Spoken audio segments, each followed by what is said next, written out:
Okay, here's the methods to my madness and the current state of affairs. It's December 4th, so I'm documenting all my pictures of the current structure, each step of it. So this is what's outside right now. Well, was. Gutted out the electrical box at the meter, so she's empty now. I'm not going out there because it's raining. It was raining on me the whole time I was doing that. So each step, taking pictures, videos of this is phase 1, and then tracking and documenting all the expenses on a spreadsheet for phase 1, what I spent it on, what my estimates were, updates and things like that there. All my receipts are going into different folders for shared expenses. Right now, I've purchased everything for the floor joists and the electrical service upgrade. So that is yanking out the 100 amp service panel that was there connected to the meter. That's chopped out. Planning out all of my new mains disconnect breaker. So this is my new 4-aught, triple 4-aught cable that's going to go from the new 200 amp mains disconnect box. And then the meter will be right above that. This wire will be connecting them. Be 200 amp breakers in there. Ordered those. This came in handy when I was chopping out the old cable and conduit off the top of that. So currently the issue is trying to figure out how I'm going to be routing the existing 100 amp line into this box to one of the breakers and the new 100 amp line into this box. Right now, the 100 amp line is in its own 1.5-inch conduit. The new line I'm running will be in 2-inch conduit, which is a little overkill, but it's going to be easier to fish through the 50-foot run I have to do. My issue is, with this box dead center under the meter, I can drop this line down, and it needs to run through 2-inch conduit to give me the proper conduit fill spacing, whatever. That's the code. My 100 amp lines can come through 1.5 inch, like I said, but I have a 2-inch knock. Well, I have up to, I think, 2.5 maybe, but knockout there, and then 2-inch there. Now my 1.5-inch conduit is actually offset a little bit, and I don't have a good knockout for it. I'm also restricted by the length of the pre-existing wire that comes out. So I don't really want to make a jog into the side, and it's offset enough that it doesn't really land well there. So still working that out. I think maybe what I'll do is I'll run my new 2-inch conduit with my new 100 amp line off the side. Probably do something like that. And then I have my slip conduits, which they did not put on the existing, but this new setup will have slip conduits to adjust for frost heave ho. But yeah, I might do that. I might run my 1.5-inch there, my 2-inch there. It's like I said, my new 100 amp run, I have plenty of space. I have plenty of wire length. This guy, I'm pretty short. Well, it might be tight. So that's the plan for the service. 200 amp lines. I've got a guy coming out hopefully pretty soon. Ground's frozen right now, but he'll come out and trench me out there. Then I'll get my line run.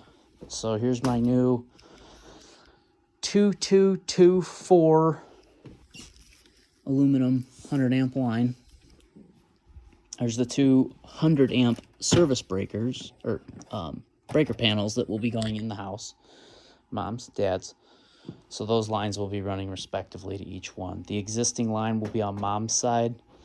That'll land there. This new one will be on dad's side. That's a longer run. I've got 96 foot of cable there, so I've got plenty to get it to wherever I want to put that box. Also, what I'll do, since I do have to have a mains disconnect within, oh, well, the way it works is the line comes in for mom's side. It's within 6 feet of the breaker box, so I'm good there. On dad's side, the line will enter the house and have to make a longer run. So I need a mains disconnect there. So basically I have to go to a mains disconnect outside the house, then run that into the house and to this box. If this box is located more than 6 feet away, 6 or 8 feet away from where the line enters the house, which is fine because I can use the old 100 amp mains disconnect that I just pulled off. And that kind of saves me from having to trench around the house to the back side where I want to land that panel. I can just put this on the side of the house where it runs into. And that's kind of, well, actually, it's all my CAD madness. Here's the war room. So I've got floor joists and plywood layout for the subfloor, framing layout,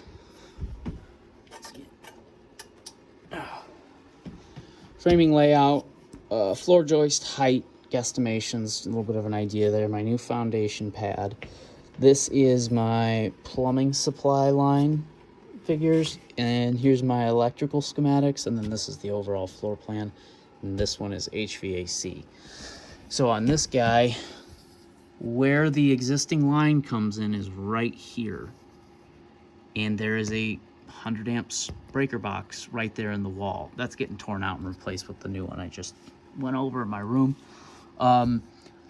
The new 100 amp line will run somewhere near this.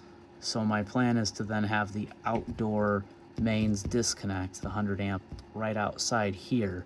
Then that line will run into the house through the floor joists, and I think I'm going to put dad's breaker box right here.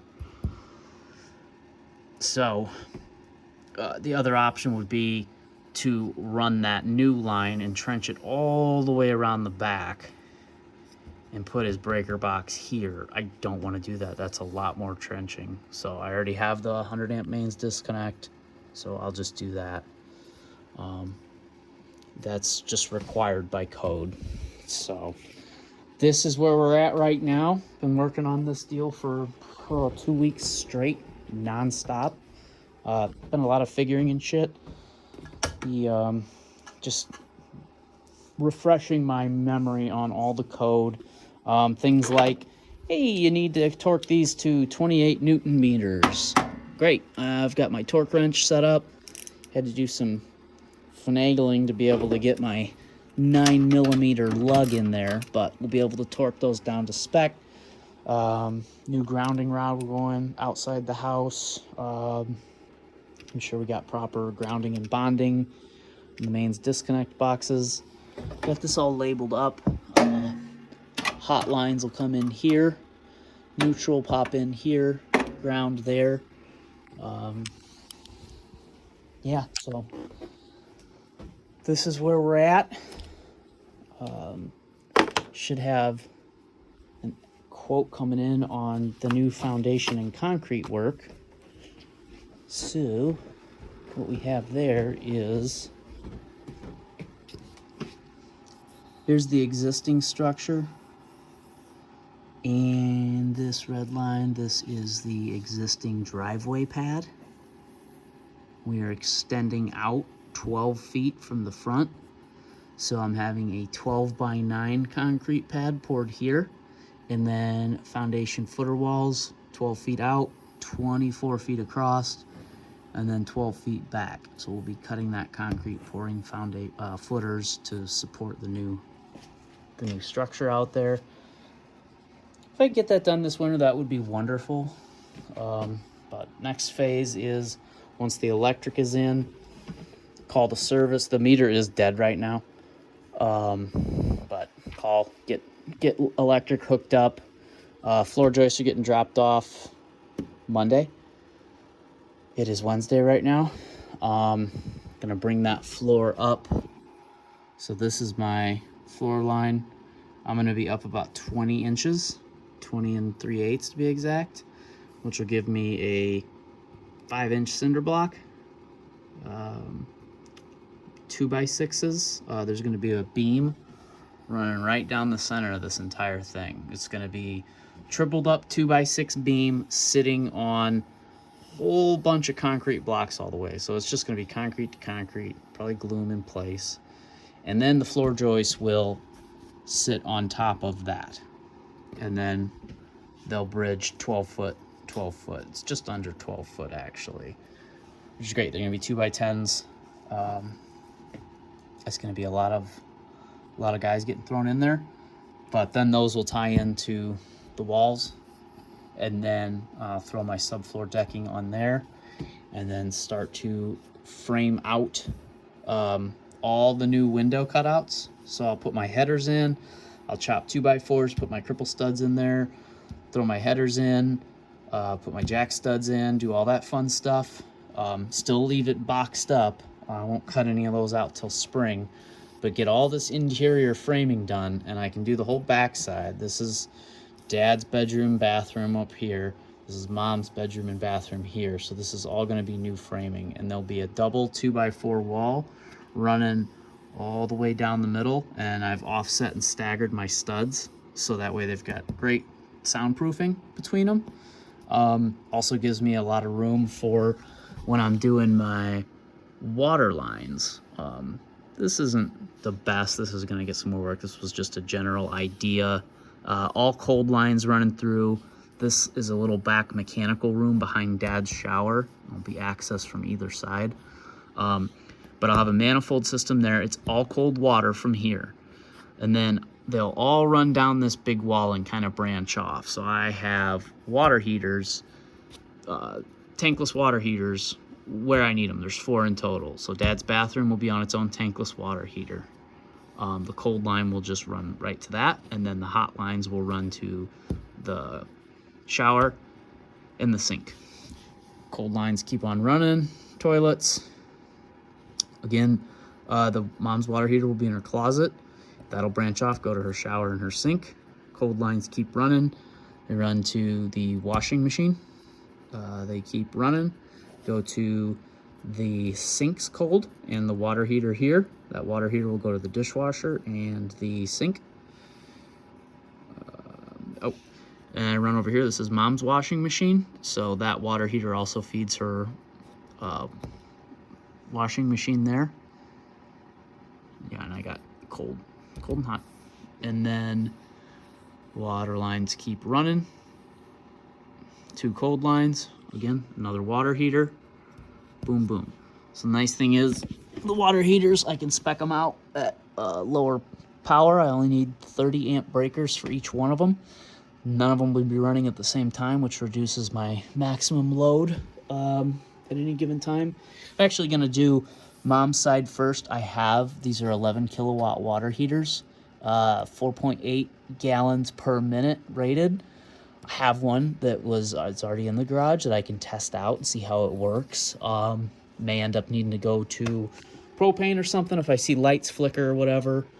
But we get to test trial run that for a little bit before the rest of them get purchased and plumbed in. Here's my HVAC layout. So the furnaces are going to be split heat pump systems. So the way it works out on the floor plan, I know this is a mess with all the dimensions, but hey, if you look at floor plans, you know what's going on here. Mom's kitchen is here. Dad's kitchen is here. Refrigerators here and here. So the return for the furnace, these are upflow furnaces. So the vents will be in the ceiling. The furnace will sit above the fridge, and the return will be above the fridge. So that'll just be a boxed out cabinet with plenty of airflow into it. So that necessitates running through, and the ceiling is all engineered roof rafters or roof trusses. So there's plenty of space in the ceiling. We'll just use flex ductwork, insulated flex ductwork. So what I did here is I just kind of roughly, this was mostly just for length calculations for how much I need. I'll get a ductulator and calculate exactly my CFMs and what size ducting I need to use. Heat pump systems are really picky when it comes to making sure you don't freeze out the system. You need to make sure you have proper airflow. So there's 8 vents in total. There'll be 4 vents exiting the top of the plume here and 4 here. 2 will go into the addition. This is the living room section. This section here, this is going to be a flat ceiling through the existing structure because these are all engineered roof rafters. My new addition, I'm going to do a lofted ceiling. Technically, it's a vaulted ceiling, but since there's a wall right down the middle, it's just going to be lofted up. It's a 412 pitch, so that'll look nice.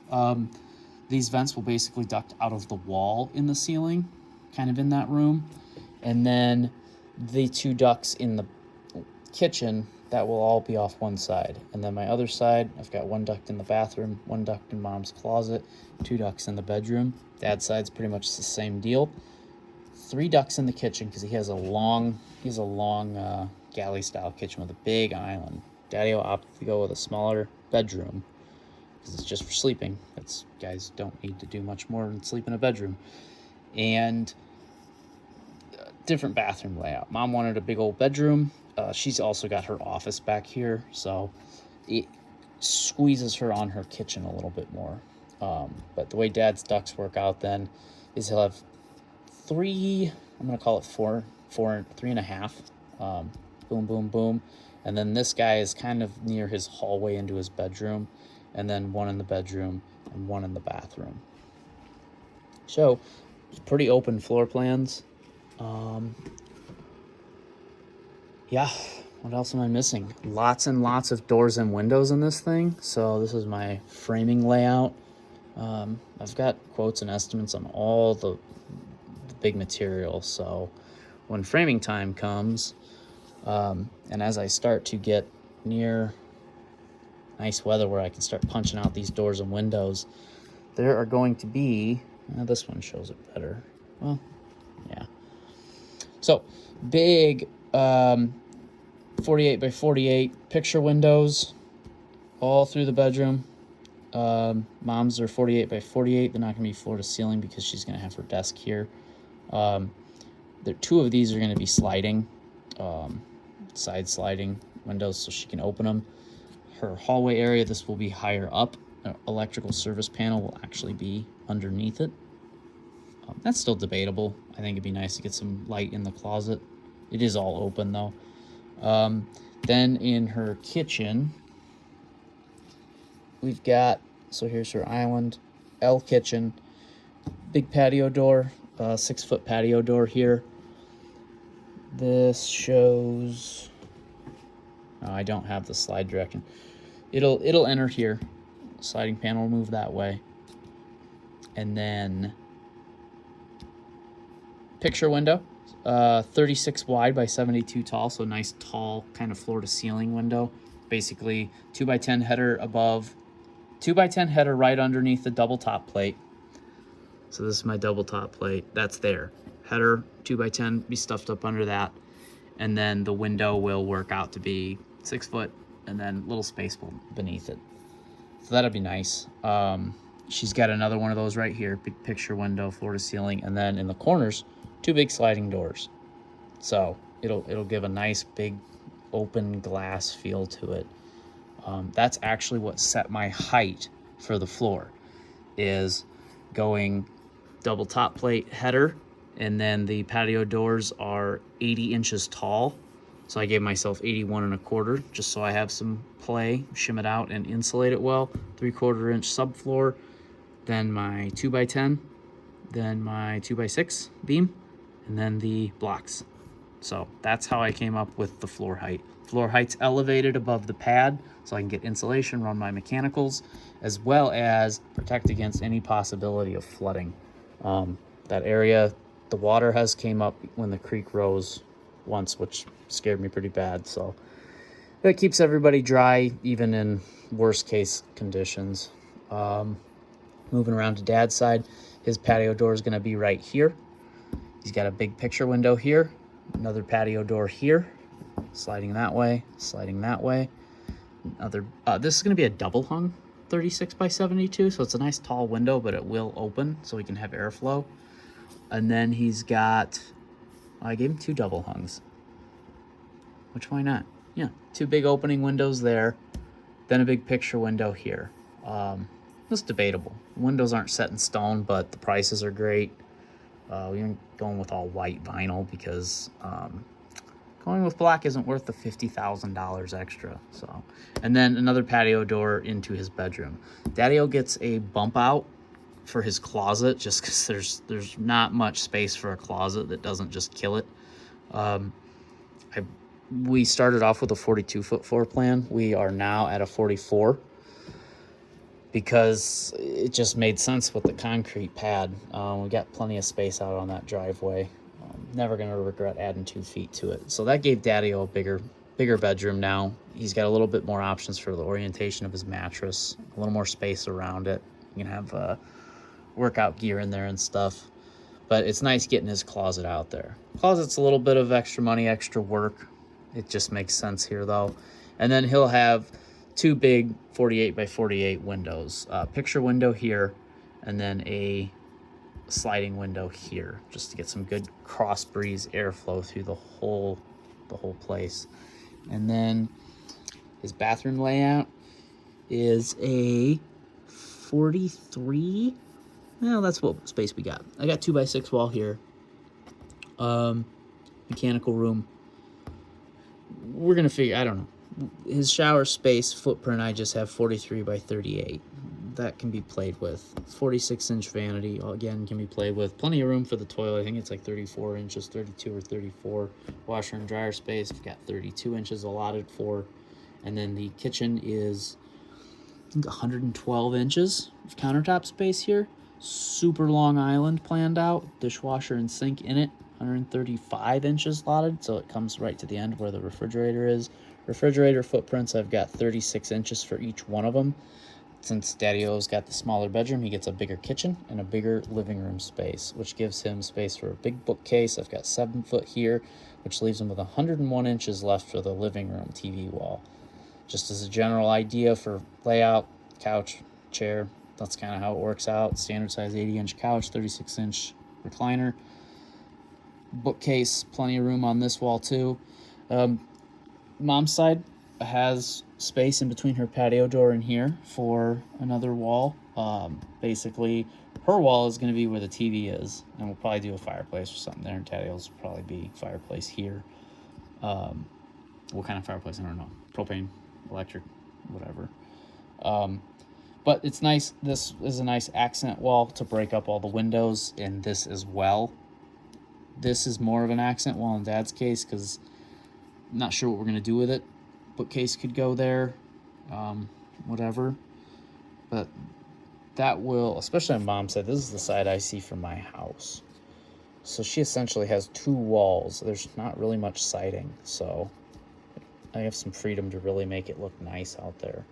The other thing that I'm doing is HVAC.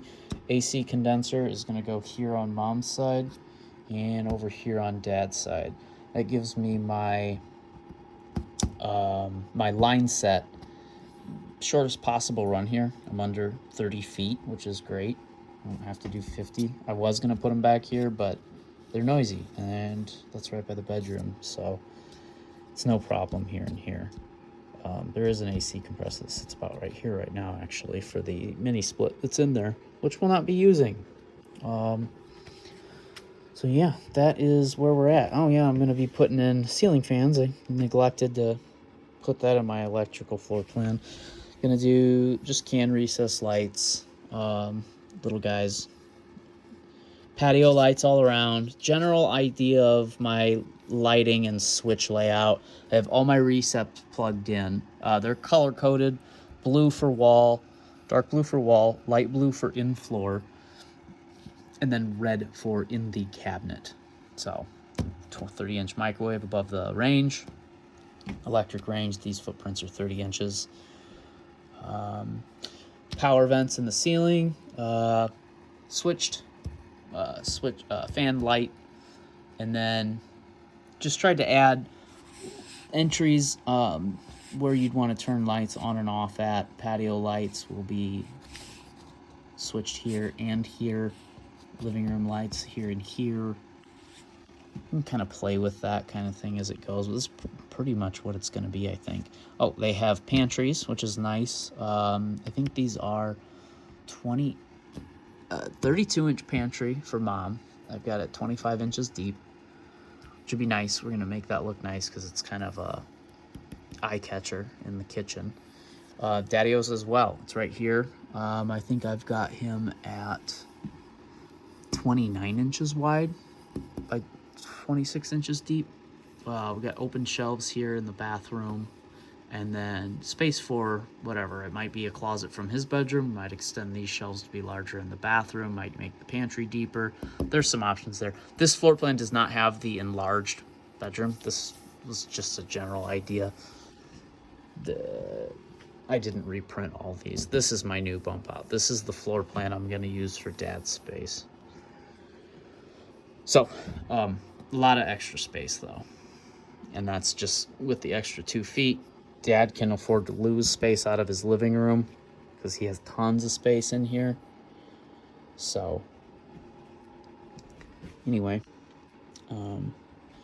mom's setup is, actually, this is something we decided today. I extended this kitchen out as far as I could with the extra 2 feet. It could go 20 inches further, and this is right where my ceiling breaks. So this is my flat ceiling ending right here, and then this is the lofted ceiling. So since my furnace sits on top of the refrigerator, I can't push it any further there because I have to get my ducts out of, I suppose I could come out of the front, but I still don't want that furnace all the way against that wall. So basically, I got a little room to play. This is the footprint for the furnace with a little extra space given around it. So I push it all the way to that side. But I still don't want my refrigerator cabinet hanging over a lofted ceiling. That just look weird. But that gives her 4 extra inches here and then 20 extra inches overall to play with here. So I put that full 20 inches in the kitchen. We're actually going to shrink it to 5 inches in the kitchen, 5 inches in the bathroom, and 5, what are we going to do? 20 inches split up. So yeah, I was going to back this off 5 inches and then put 5 inches here and 5 inches here. I got to play with the numbers again. I can't remember, but we're just going to split that 20 inches up. Yep, that's right. There's already 4 inches here. We're going to add another 5 inches here, which pushes me even further back, which is great. And then there'll be open shelves on this wall. Then there'll be an extra 5 here, and 5 here. Right now, all that space is in the kitchen with the extra 4 here. So that'll work out because she's got a 35-inch vanity. She's pretty snug in the bathroom, but she has plenty of space in her bedroom for whatever the hell it is girls do. Yeah, that's what's up. It's been a lot of work over the last week and a half, but the planning is fun. And then you start having to chop out electrical boxes and all your time goes. I think that probably the most time consuming is just keeping track of expenses and calculating costs. So this is where magic happens. The big hurdle right now is my duct layout. The big hurdle right now is going to be septic. I do not know how I'm going to work my drains in yet because we're going to have to do something with septic. Right now, this is, no. Come on.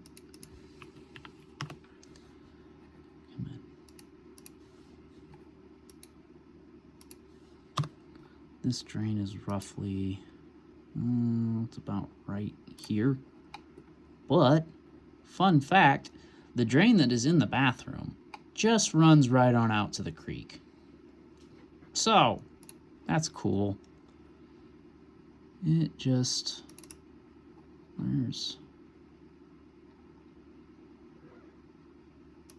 yeah. So then septic might be a little tricky. There are 3 drain lines. I'm just going to shut up because I'm already talking. And they all just dump into this. I can't pull out right now. Unfortunately, the drain lines just drain into here. Yeah, what he said. So yeah, it just dumps into the creek. So there'll have to be something done with the septic. The hurdle for me is if I have to cut or redo the plumbing, the plumbing drains in this freaking garage, I jolly well don't want to be throwing in floor joists, and that's pretty much the next thing I need to do after I get electrical hooked up. So yeah, someone should be calling me tomorrow for my septic inspection and get some options on what we can do. That's definitely going to be a big, I don't say unexpected cost. I knew there was going to be some big cost, but we'll figure it out. Yeah. A lot of different floor plans we played with, and I only kept some of them. This is my plywood layout. Mess with 2 different orientations for how I'm going to deck the roof. There's a green metal roof on the structure already. I've got the paperwork for the guys that put it in. The old structure that was done before I moved in. So hopefully we can get a match on the metal roofing and just buy a couple sheets of that, and then I can throw that in there. I will be doing the roof trusses or the roof rafters myself. Nice thing is with this supporting wall, piece of cake. Throw a beam up there, they're supported all the way through. So I'll probably still do 2x12 rafters. I could probably get away with 2x10s on a 412 pitch with a snow load and everything, but insulation is the thing. So I will probably go with 2x12 so I can pack some extra insulation in there. The issue with this house is not going to be cooling. Well, yeah, it's not going to be cooling efficiency. It's going to be the heating. So making sure this is really, the floor is going to be insulated fantastically. The walls are only 2x4s and there's a ton of windows. Basically no insulation. We'll see. We're going to figure this out. So yeah, nice thing, be all blown in insulation in the attic. So this whole space will be insulated really well. The roof and floor will be insulated well. It's the walls we have to contend with. God knows my old ass parents are going to get the chills if it is not warm enough. And I'll hear about it, and they'll be in my fucking house. And that's not going to happen. So anyway, I'm going to try to document the living shit out of this whole project. And who knows, maybe someday we'll share it with somebody. But that is as of December 5th, 2024. Okay, bye.